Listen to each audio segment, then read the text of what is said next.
Subscribe कीजिए हमारे channel को और बेल आइकॉन को दबाइए हमारी लेटेस्ट वीडियो सबसे पहले देखने के लिए।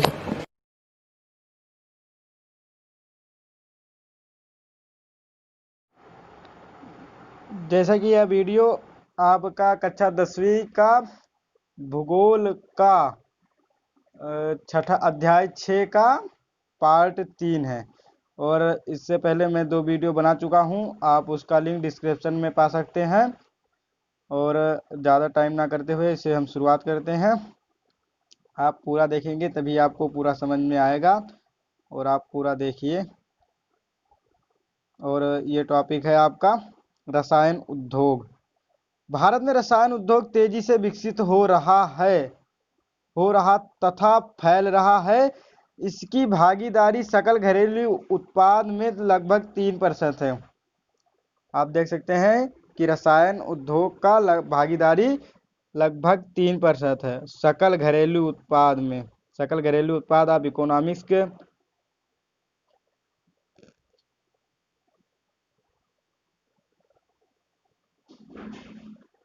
चैप्टर 2 में आप पढ़ सकते हैं उसे।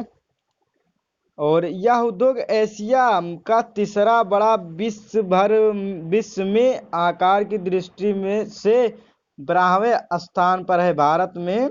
भारत इस 12वें स्थान पर है विश्व में आकार की दृष्टि से। इसमें लघु तथा बृहत दोनों प्रकार की विनिर्माण इकाइयां सम्मिलित हैं। लघु और बृहत अभी देखेंगे। अकार्बनिक कार्बनिक दोनों क्षेत्रों में तीव्र वृद्धि दर्ज की गई। अभी कार्बनिक और कार्बनिक भी देखेंगे। अकार्बनिक रसायनों में सल्फ्यूरिक अम्ल याद रख लीजिए आप। अकार्बनिक रसायनक जैसे उर्वरक, कृत्रिम वस्त्र, प्लास्टिक, गोंद, रंग रोगन, डाई आदि के निर्माण में प्रयुक्त होता है अकार्बनिक। जो आप फिर आप देखेंगे जो सल्फ्यूरिक अम्ल है वो इतने के रूप में माने कि उर्वरक और निर्माण में प्रयुक्त होता है। और नाइट्रिक अम्ल, क्षार, सोडा आस जगह का कहा जाता है। जैसे कांच बनाने में साबुन, शोधक, अपमार्जक,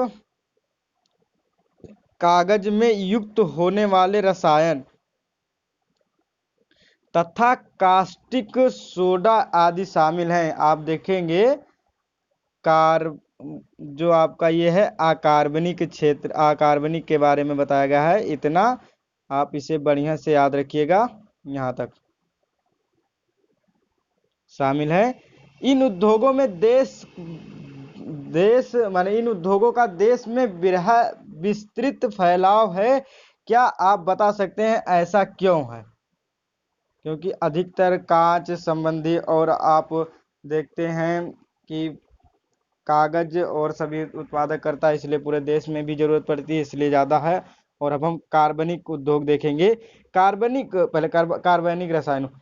कार्बनिक रसायनों में पेट्रो रसायन शामिल है जो कृत्रिम वस्त्र, कृत्रिम रबड़, प्लास्टिक, रंजक पदार्थ, दवाइयाँ, औषध रसायनों के बनाने में प्रयोग किए जाते हैं। ये उद्योग तेल शोधनशालाओं या पेट्रो रसायन संयंत्रों के समीप स्थापित हैं। आप कार्बनिक रसायनों का उद्योग देखेंगे आप तेल शोधनशालाओं या पेट्रो रसायन के समीप आप देखेंगे, संयंत्रों के समीप। और अब हम और इसके बारे में और पढ़ेंगे ऊपर। रसायन उद्योग अपने आप में एक बड़ा उपभोक्ता भी है। आधारभूत रसायन एक प्रक्रिया द्वारा अन्य रसायन उत्पन्न करते हैं जिनका उपयोग औद्योगिक अनुप्रयोग, कृषि अथवा उपभोक्ता बाजार के लिए किया जाता है। ऐसा ही उत्पादों की एक सूची बनाइए। जैसे सरफ आप कह सकते हैं कि ये आप बनता है सोडा से। और हम उर्वरक उद्योग देखेंगे जो कि खेती के लिए बहुत उत्पादक माने महत्वपूर्ण है। उर्वरक उद्योग नाइट्रोजनी उर्वरक, मुख्यतः यूरिया में नाइट्रोजन का आप देखेंगे कभी कहीं कहीं लिखा रहता 75%। फास्फोटिक उर्वरक DAP तथा अमोनियम फास्फेट और मिश्रित उर्वरक, इनमें से 3 मुख्य उर्वरक हैं। नाइट्रोजन, फास्फेट, पोटाश शामिल हैं। इनके समझ लीजिए, लेकिन इनके उत्पादन क्षेत्र के इर्द गिर्द केंद्रित हैं। उत्पादन क्षेत्रों के इर्द गिर्द केंद्रित हैं। तीसरा अर्थात पोटाश पूर्णतः आयात किया जाता है। पोटाश माने बाहर से मंगाया जाता है, क्योंकि हमारे देश में वाणिज्यिक रूप से किसी भी रूप में प्रयुक्त होने वाला पोटाश या पोटेशियम यौगिक भंडार नहीं है। पोटाश क्यों बाहर से मंगाया जाता है? आप कह सकते हैं वाणिज्यिक रूप से किसी भी रूप में प्रयुक्त होने वाला पोटाश पोटेशियम यौगिक भंडार नहीं है, इसलिए मंगाया जाता है। और अब हम हरित क्रांति के तत्पश्चात यह उद्योग देश के अन्य अनेक भागों में फैल गया। गुजरात, तमिलनाडु, उत्तर प्रदेश, पंजाब, केरल उर्वरक उत्पादन का लगभग 50% उत्पादन करते हैं। अन्य महत्वपूर्ण उत्पादक राज्य आंध्र प्रदेश, ओडिशा, राजस्थान, असम, पश्चिम बंगाल, गोवा, दिल्ली, मध्य प्रदेश तथा कर्नाटक। आप इनके राज्यों को याद रखिए ताकि आपको राज्यों का नाम जरूर याद रखें ताकि आपको पेपर में लिखने में दिक्कत ना पड़े। निर्माण का सीमेंट उद्योग देखेंगे पहले। और सीमेंट उद्योग निर्माण कार्यों जैसे घर, कारखाने, पुल, सड़कें, हवाई अड्डा, बांध तथा अन्य पारिवारिक प्रतिष्ठानों के निर्माण में सीमेंट आवश्यक है। इस उद्योग को भारी व स्थूल कच्चे माल जैसे चूना, सिलिका, जिप्सम की आवश्यकता होती है उद्योग में। और रेल परिवहन के अतिरिक्त इसमें कोयला तथा विद्युत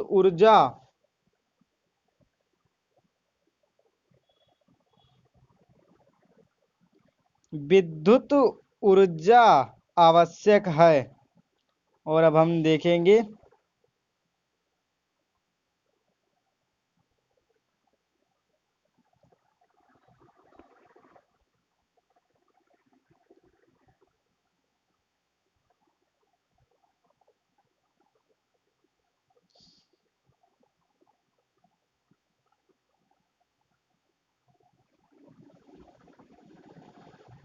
इस उद्योग की इकाइयां गुजरात में लगाई गई हैं, क्योंकि यहाँ इसे खाड़ी के देशों के बाजार की उपलब्धता, माने कि आप देखेंगे इसलिए लगाया जाता है कि ताकि बाहर भेजा जा सके। खाड़ी के माने बगल के देशों कह सकते हैं।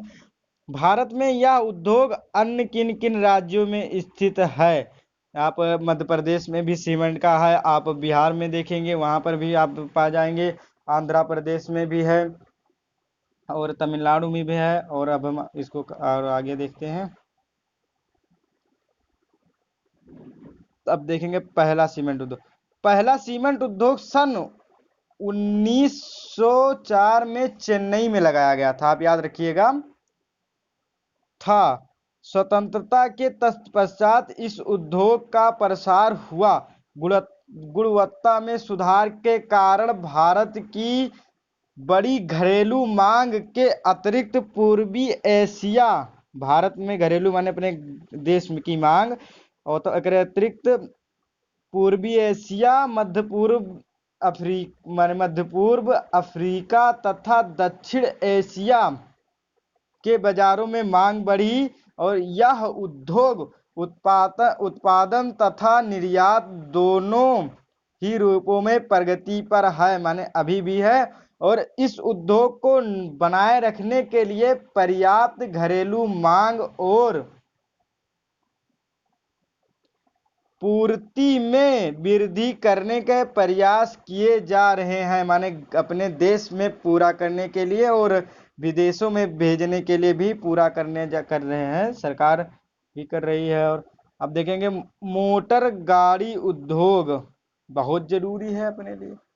मोटर गाड़ी यात्रियों तथा सामान के तीव्र परिवहन के साधन हैं। भारत में विभिन्न केंद्रों पर ट्रक, बसें, कारें, मोटरसाइकिल, स्कूटर, तिपहिया तथा बहुउपयोगी वाहन निर्मित किए जाते हैं, उद्योग में ही किए जाते हैं। उदारीकरण के तत्पश्चात नए और आधुनिक मॉडल के वाहनों का बाजार तथा वाहनों की मांग बढ़ी, जिससे इस उद्योग में विशेषकर कार, दोपहिया तथा तिपहिया वाहनों में अपार वृद्धि हुई। यह उद्योग दिल्ली, गुड़गांव, मुंबई, पुणे, चेन्नई, कोलकाता, लखनऊ, इंदौर, हैदराबाद, जमशेदपुर, बेंगलुरु के पास स्थित हैं। आप याद रखिए। वैसे लखनऊ, दिल्ली, कोलकाता, चेन्नई, जमशेदपुर, आप हैदराबाद, इंदौर आप याद रखेंगे तो आपको 1-2 नंबर का क्वेश्चन आएगा तो आपको दिक्कत नहीं पड़ेगा। अब हम देखेंगे सूचना प्रौद्योगिकी तथा इलेक्ट्रॉनिक उद्योग। इलेक्ट्रॉनिक उद्योग के अंतर्गत आने वाले उत्पादों में देखेंगे ट्रांजिस्टर से लेकर television, telephone, cellular, telecom, telephone exchange, radar, computer तथा दूरसंचार उद्योग। रडार को अगर आप टेंथ में हो और आपके यहाँ एनसीईआरटी चलती हो तो रडार के बारे में एक कहानी है। फर्स्ट फ्लाइट में था, फर्स्ट फ्लाइट कहानी में दिया गया था रडार के बारे में, जो जहाज में लगाया जाता है जिससे पता चलता है कि लोकेशन कहाँ जहाज है इस समय। और कंप्यूटर दूरसंचार उद्योग के लिए उपयोगी अनेक उपकरण तक बनाए जाते हैं। आप कह सकते हैं इसमें वो भी बनाया जाता है, क्या कहा जाता है आप, सैटेलाइट जिसे कहते हैं आप, हाँ सैटेलाइट भी बनाया जाता है। सैटेलाइट को आप कह सकते हैं सूचना प्रौद्योगिकी या तथा इलेक्ट्रॉनिक उद्योग में कह सकते हैं। और अब हम ज़्यादा टाइम ना लगाते हुए एससीएल रूपनगर में केबल निर्माण, पश्चिम बंगाल, केबल वाला। और हम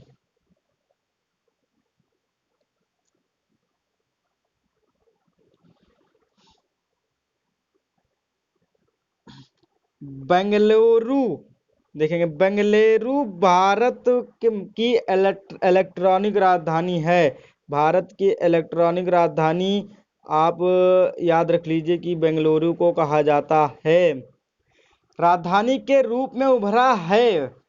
इलेक्ट्रॉनिक सामान के अन्य महत्वपूर्ण उत्पादक केंद्र मुंबई, दिल्ली, हैदराबाद, पुणे, चेन्नई, कोलकाता तथा लखनऊ।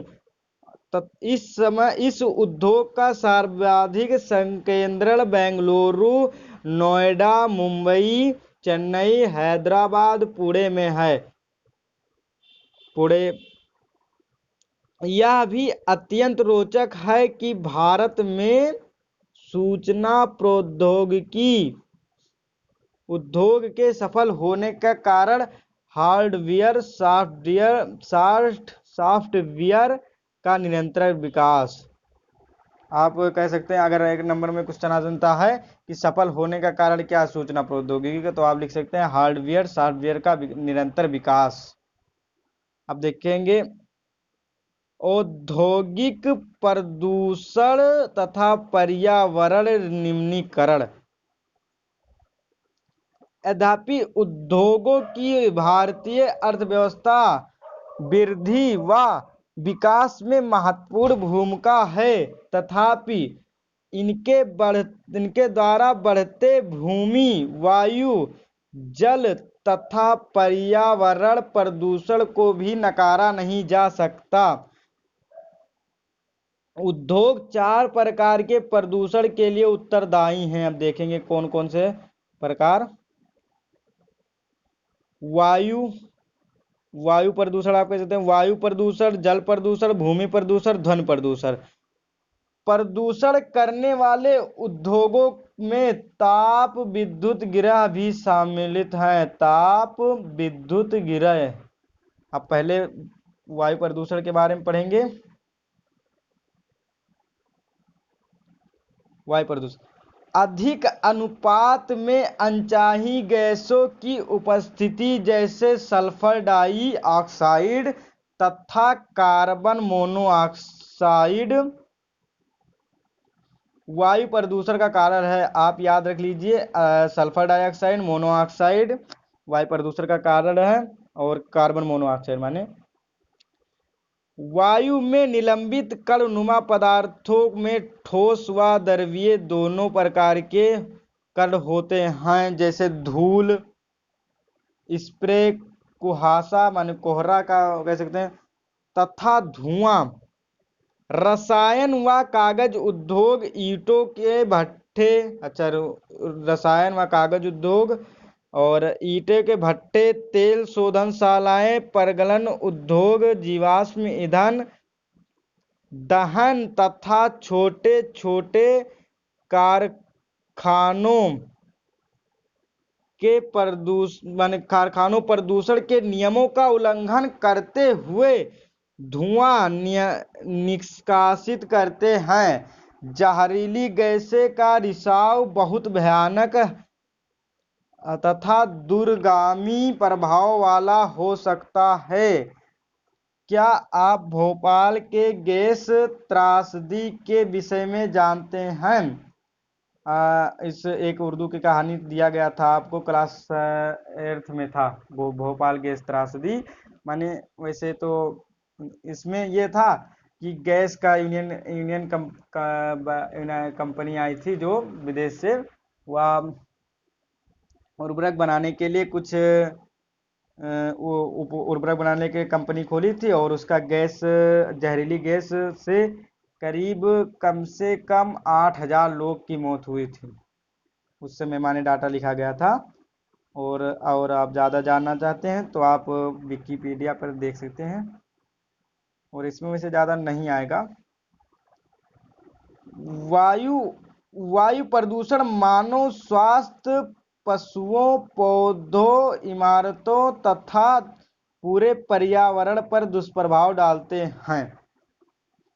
अब हम देखेंगे पूरे पर्यावरण पर, माने अब जल प्रदूषण।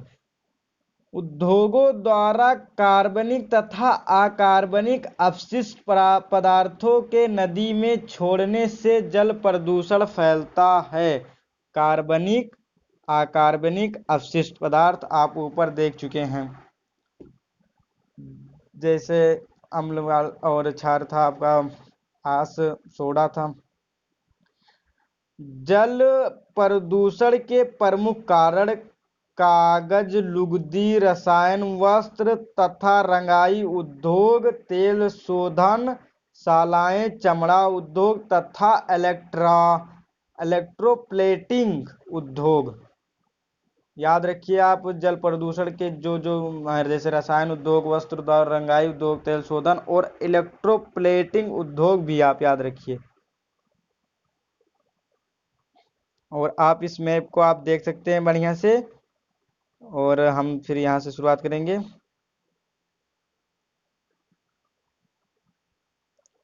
जो रंग अपमार्जक, अम्ल, लवण तथा भारी धातुएं जैसे सीसा, पारा, कीटनाशक, उर्वरक, कार्बन, प्लास्टिक और रबर सहित कृत्रिम रसायन आदि जल में वाहित करते हैं। भारत के मुख्य अपशिष्ट पदार्थों में फ्लाई ऐश, फॉस्फोजिप्सम तथा लोहा इस्पात की अशुद्धियां, स्लैज। आप अशुद्ध पदार्थों को देख सकते हैं, फ्लाई ऐश, फॉस्फोजिप्सम, लोहा इस्पात की अशुद्धियां आप देख सकते हैं। अब हम तापीय प्रदूषण देखेंगे। उसमें दिया गया था तापीय प्रदूषण, जब कारखानों तथा ताप घरों से गर्म जल बिना ठंडा किए ही नदियों तथा तालाबों में छोड़ दिया जाता है। अब देखेंगे इसका क्या होगा।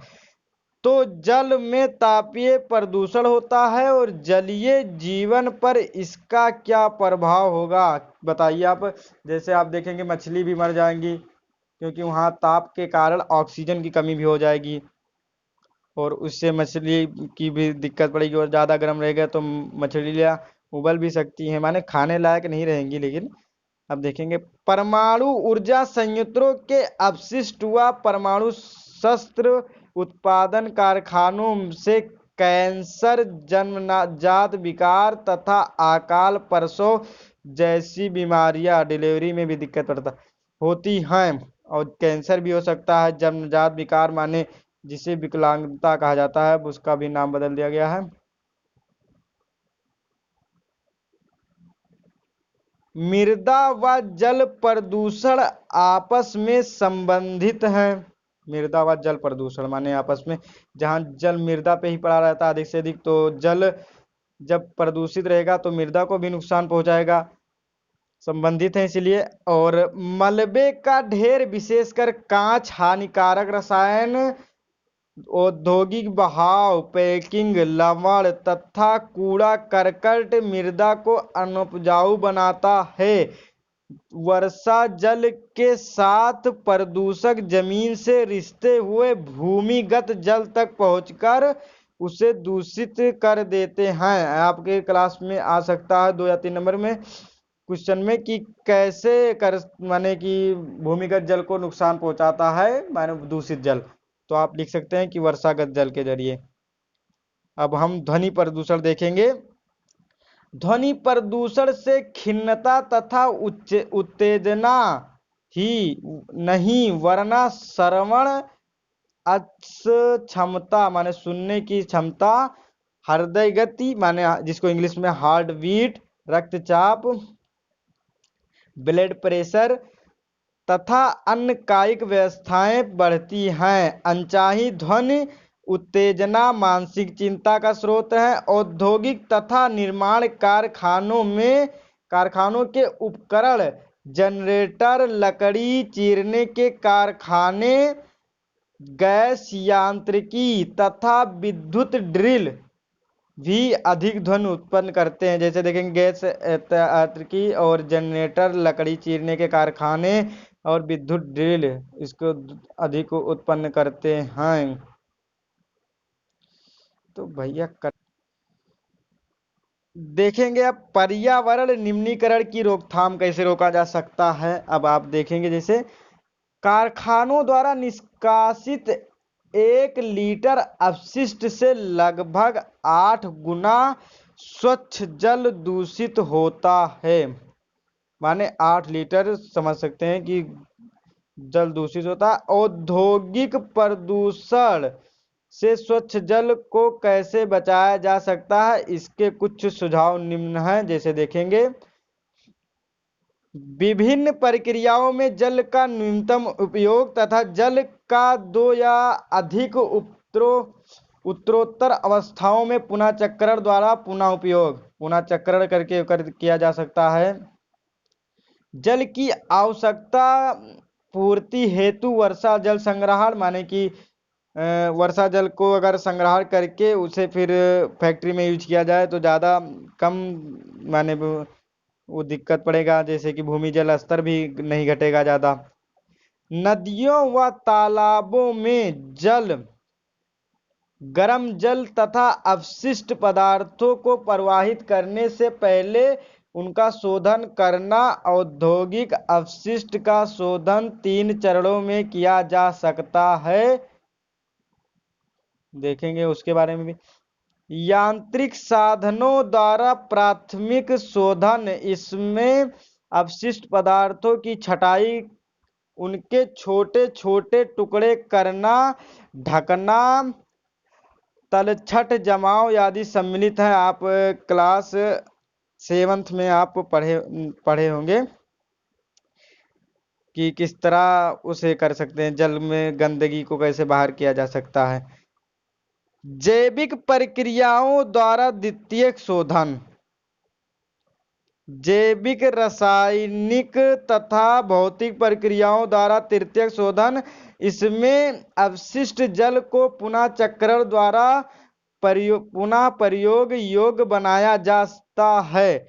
यहाँ भूमिगत जल का स्तर कम है, माने जहाँ भूमिगत जल का स्तर कम है वहाँ उद्योगों द्वारा इनके अधिक निष्कासन पर कानूनी प्रतिबंध होना चाहिए।